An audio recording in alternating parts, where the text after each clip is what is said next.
போறோம். என்னது பொங்கல் திருவிழாவா? அப்படின்னா என்ன?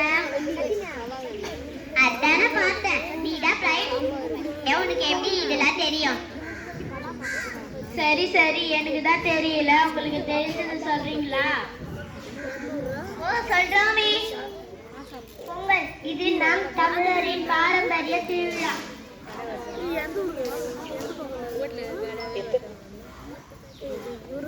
இது எத்தனை நாள் நடக்கும் தெரியுமா? தெரியாதே.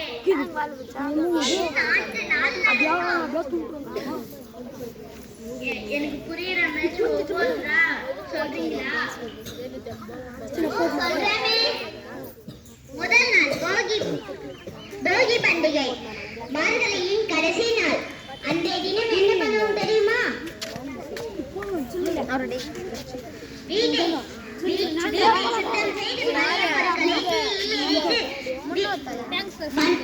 வீட்டுக்கு வண்ணம் தீட்டுவோம். பழையன கழிதலும் புதியன புகுதலும் இந்த நாளின் சிறப்பு.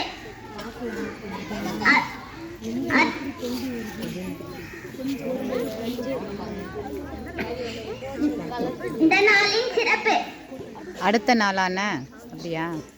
அப்படின்னா நம்ம மனசுல கெட்ட எண்ணத்தை நீக்கிட்டு புது வருஷத்துல புது மனிதன் தான் வாழ வேண்டும். சூப்பர். இரண்டாவது நாள் தைப்பொங்கல். தை மாதத்தின் முதல் நாள். உலகத்திற்கே சோறு போடும் விவசாயிக்கு நன்றி சொல்லும் நாள். அன்றைக்கு வீட்டு தோட்டத்தில் புதுப்பானை வைத்து நிலத்தில் விளைஞ்ச பச்சரிசி, வெல்லம், பசுவின் பால் மற்றும் நெய் சேர்த்து பொங்கல் செய்வர். கரும்பு அதனுடன் மற்றும் காய்கறிகளை வைத்து சூரியனை வணங்குவர்.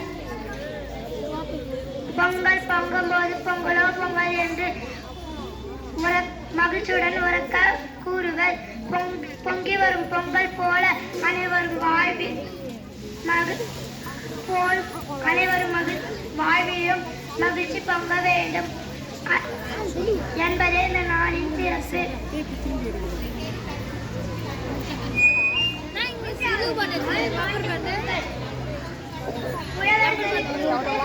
மாடுகளுக்கு நன்றி சொல்லும் நாள்.